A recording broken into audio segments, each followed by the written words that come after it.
So for this festive season, I really wanted to make my own wreath. I love wreaths, and I do think that the ones that you can buy from a florist are really beautiful, but something about me always wants to do everything myself. So I am going to do this today. I've got this wreath ring, which was a nightmare to find.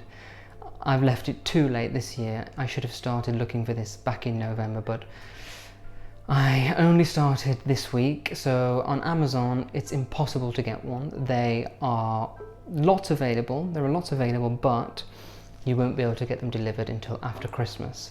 So unless you want an Easter wreath, there's no point looking there. So I managed to get this one from a local florist of mine. She sold it to me for a very nice price, and I have been to my local garden, which is just across the street, and I collected a huge load of foliage, and I've got all different stuff, but it's mostly greenery with a few bits of variegated leaves as well, just to give it a bit of different colour, and also we have bits of red too, just to give it that little festive touch.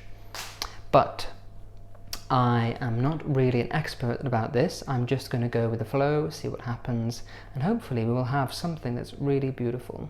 So let's do it. So to begin, I am just going to take lots of the foliage that we have here. I do have a lot of this, so I'm thinking that I'm going to just pack it out at the beginning with this, and I'm just holding it in my hands. I'm just going to fill it out until we've got a really nice bunch.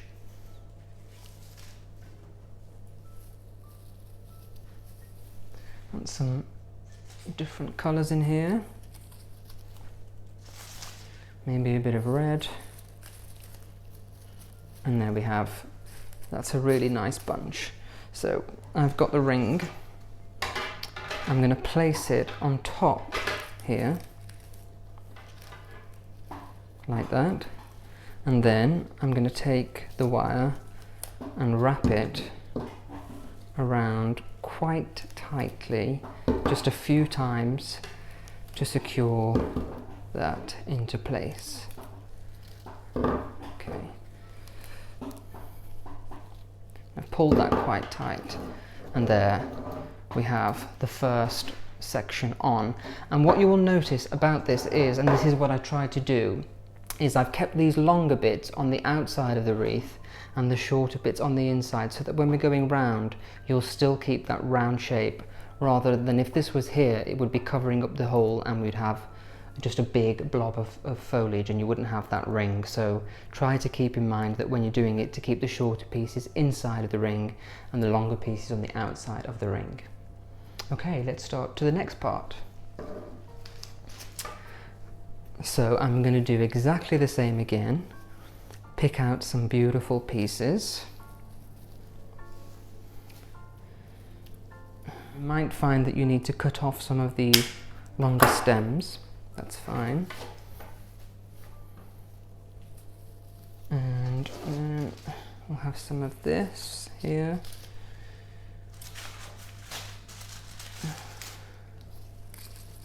Some of this.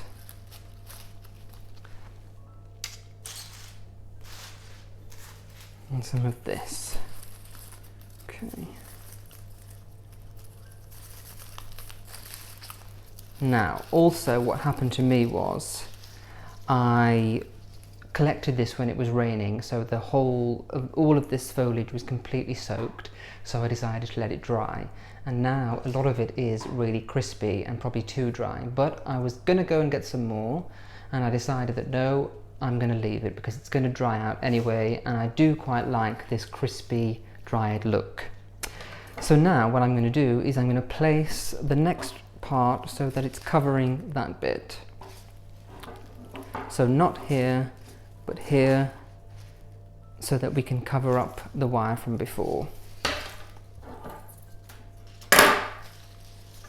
So here we go.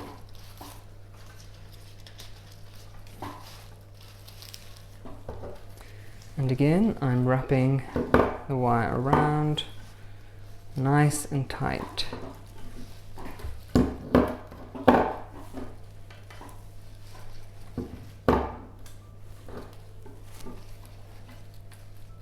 really pulling it secure. Okay, there we go. And you can see that it's really starting to form a nice wreath already, and we've got all the shorter pieces here and the longer pieces coming out the top.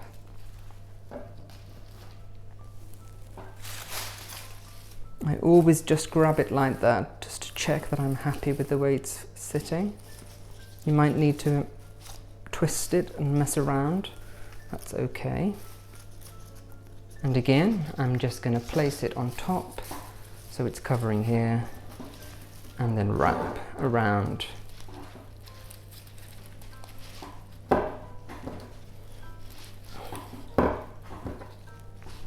It's quite enjoyable work, and it's so rewarding that you're doing it yourself and not just buying it from a store.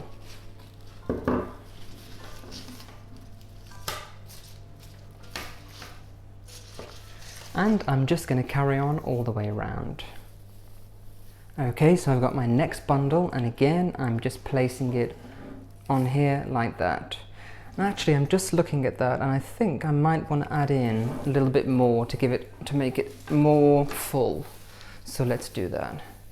It's always best to keep adding it on, and then before you attach it, just check that you're happy with it. Because we've got so much foliage here, we might as well use it. So, and have it nice and full. Here we go.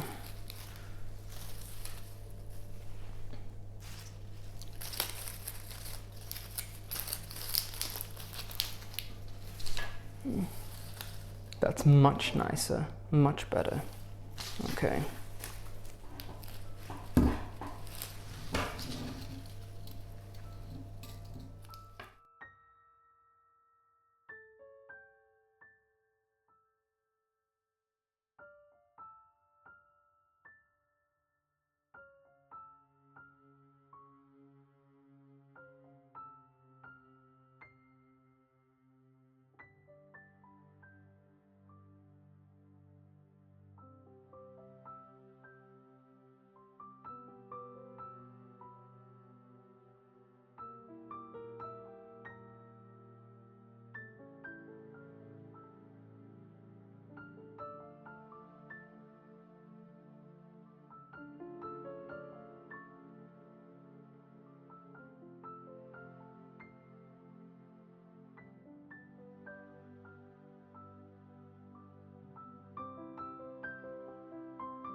So I know it's kind of hard for you to see what's going on with all of this greenery everywhere, so I'll just lift this up and show you.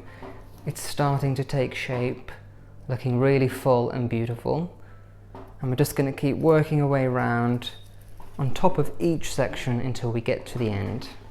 So let's carry on.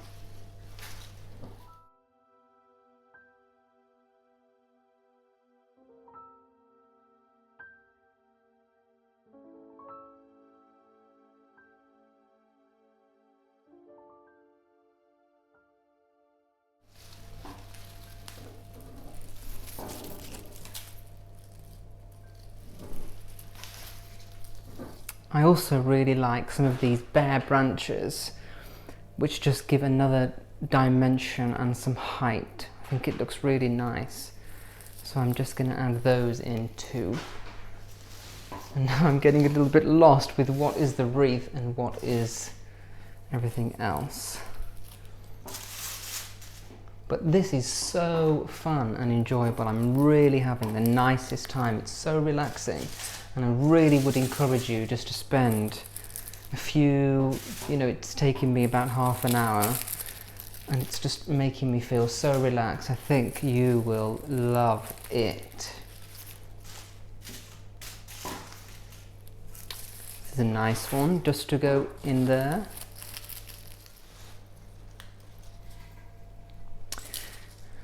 Now, we've got probably one more section to go in here. So what we're going to do is we're going to do exactly the same thing, and then the last bunch will be secured underneath here. So I haven't got a lot of foliage left. I've just got the right amount, so I really want to get this one really packed out and use maybe the whole thing on the table. So this will be a really nice big bunch. So I'm just gonna really go for it and fill this one out. Little bits of this. Just gonna go here, all together, all different shapes.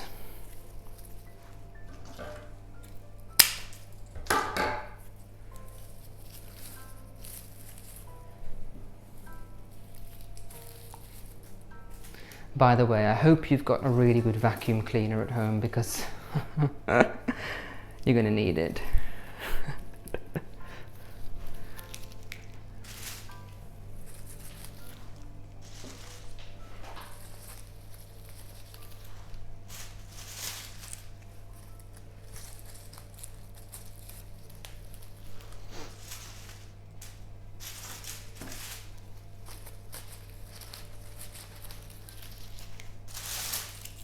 See, these are all dried out, but I still really like them, so they're going in.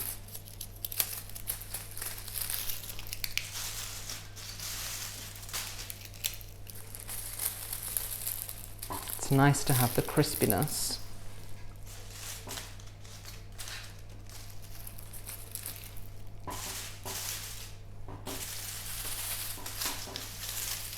And it just fills it out too.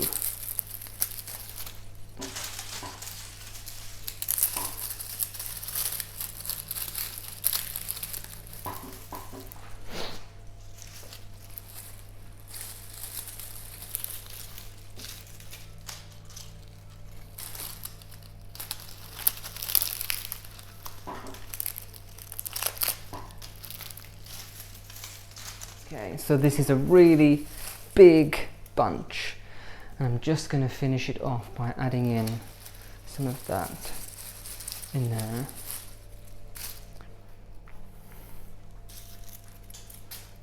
As it's the last one, I'm really tugging tight on this wire to make sure everything's secure. I actually think that I'm going to put in one more, because I've got a little bit of a gap.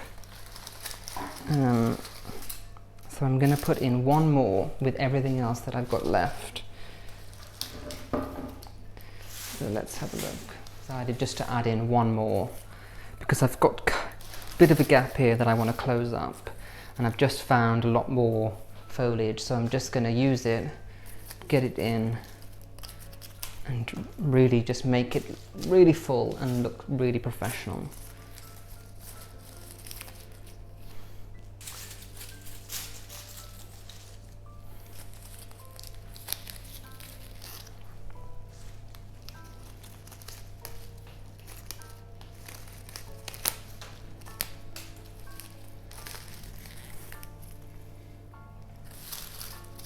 Okay, that's definitely the last one. And now when you're doing this last one, you have to make sure that when you're wrapping the wire around that you're not catching in any of this, because you don't want it to be sticking down, you want it fluffy. So I'm really going to have to be careful with the way I'm doing that. So it's very tricky. It's the last part. We've come all this way. Now I'm going to really try just to make sure that I'm securing this very well, but not pulling down any of the other branches. It's just a case of really just doing the best you can and taking time to do it properly.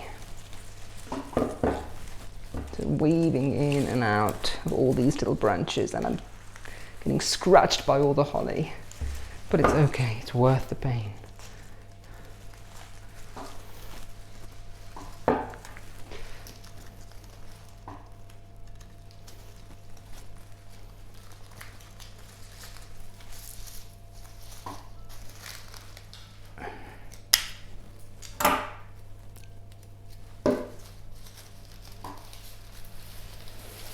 I think we are done. So here we go. Pretty fab, huh? A beautiful Christmas wreath. Okay, so the last thing that I'm going to do is I have these little bunch of ribbons that came from a flower bouquet, and I'm just going to add them on to the bottom of my wreath because I think they're so pretty with these autumnal colours. Different textures. So I'm just going to add them onto the bottom of the wreath, just hanging down like that. And I think that looks really, really nice.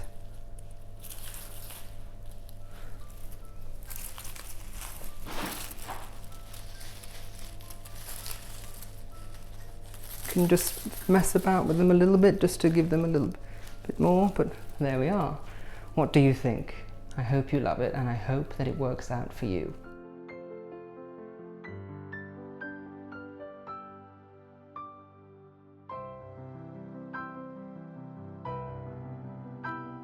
So now I thought that we'd cook a really nice and simple dish together, and this one is really, really easy, and I've chosen it because even if you've never cooked before, this is a really nice place to begin. I learned to cook by making soups, and I think that is probably the best way to learn because it requires you to do everything you need to do for everyday cooking, like chopping and making a base. And actually this base that we're going to make for this soup, you could use it to make a base for a curry, for example. So that's what I always think about soups. They're a really good way to learn how to cook. And if you already know how to cook, you're a skilled cook, it's still a really nice warming soup for the winter.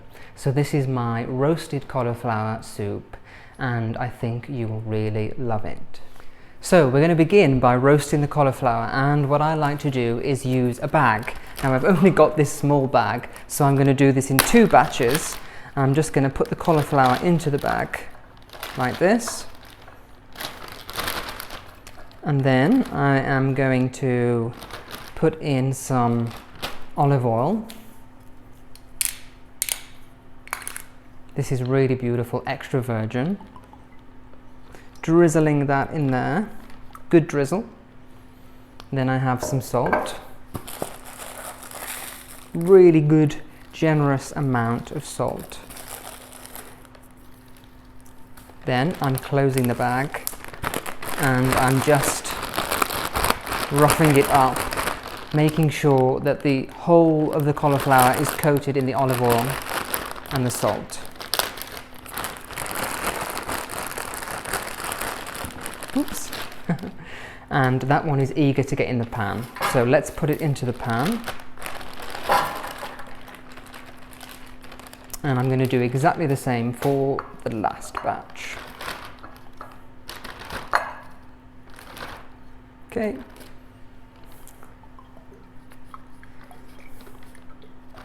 Dousing it in olive oil and lots of salt.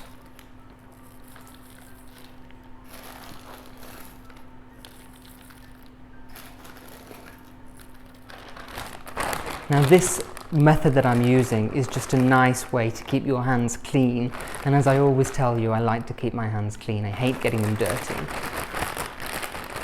And it's also a really good way to make sure that everything's fully coated. So this all goes in. Give that a nice shake so that we can get all of the olive oil out. Okay. Now that's nicely coated, and I'm just going to add in a little bit more salt on the top. Okay, touch more olive oil just to make sure. The nicer this is roasted, the better the soup will taste. And now that is going to go into the oven at 180 degrees for about 25 minutes until it's fully roasted. And while it's doing that, we are going to get on with making the base for the soup. I'm starting with a drizzle of olive oil into the pan. Now, when I'm cooking my own recipes, I don't tend to measure. I prefer to cook with instinct. I'm adding the chopped onion to the pan and I'm going to saute it until it's soft and translucent.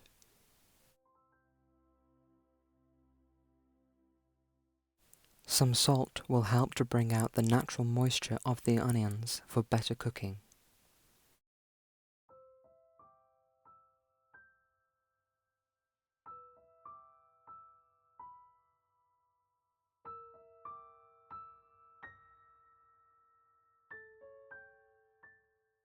Now I'm adding in the chopped leek. As with the onion, I will cook these until translucent, stirring occasionally to make sure that everything is getting a nice, even cook.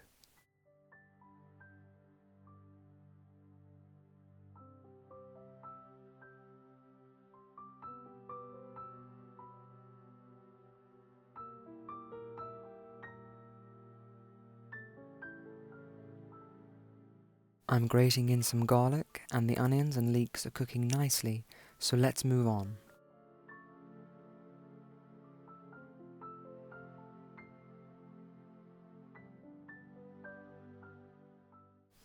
I'm adding in a good tablespoon of basil pesto, as well as a tablespoon of whole grain mustard. The pesto will give an earthy flavour and the mustard will give a zing.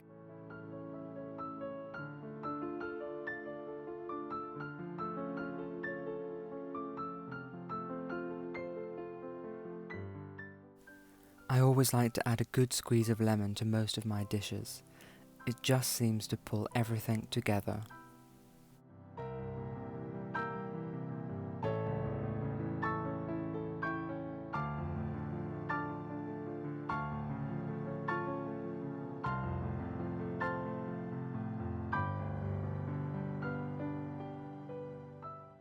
I have a jug of water to hand and I'm just adding a little bit at a time to make sure that we're getting the sauce consistency that I'm looking for.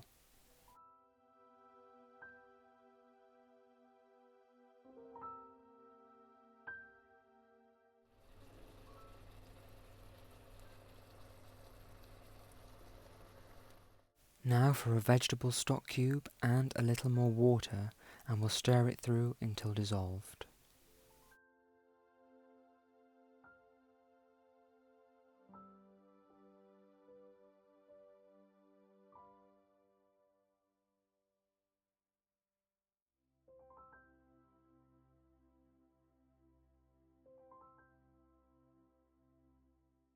I'm adding in about 2 tablespoons of coconut milk, and this is where our sauce really comes together and gets its rich, delicious creaminess.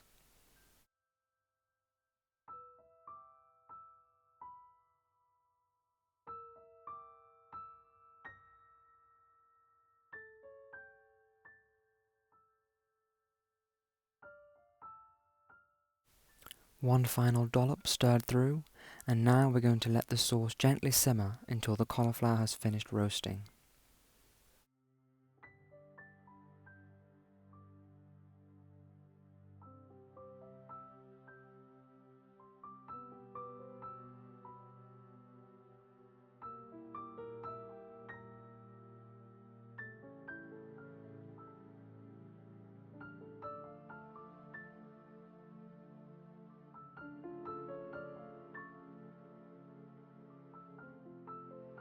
So I've transferred our onion and leek sauce base to this dish.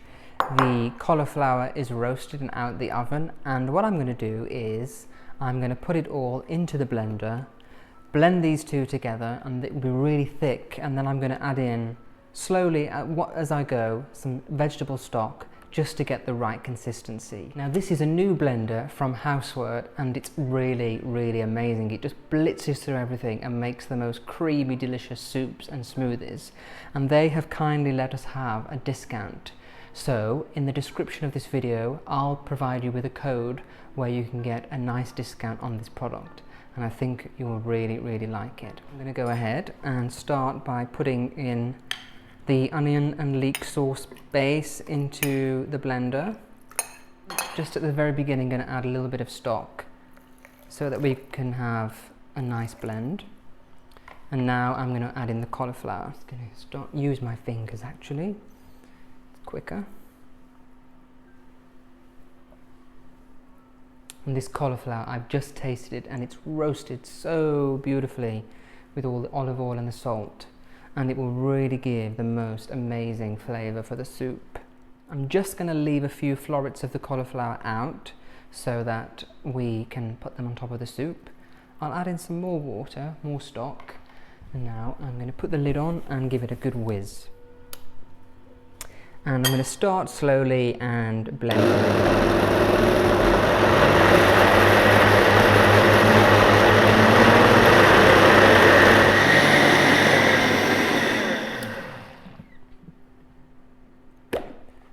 Okay, we're getting there. I'm just going to add the last bit of stock in here, and we're going to blend through again.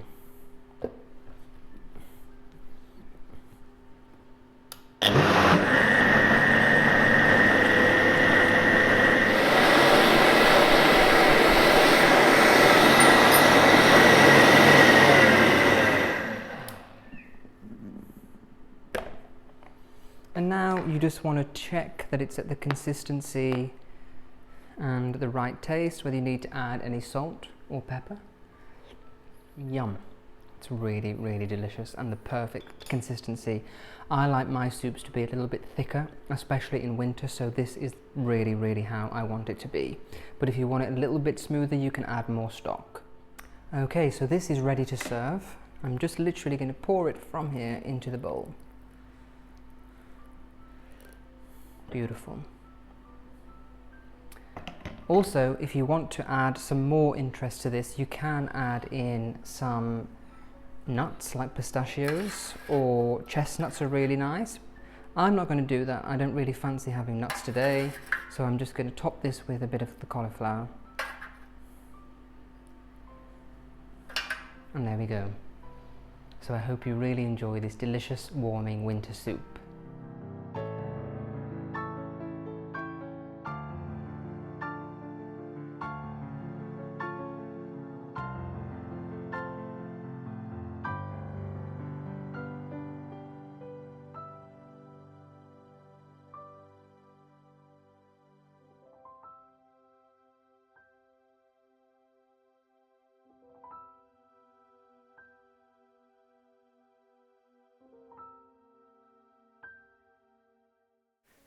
Thank you so much for watching. I really hope you've enjoyed this video.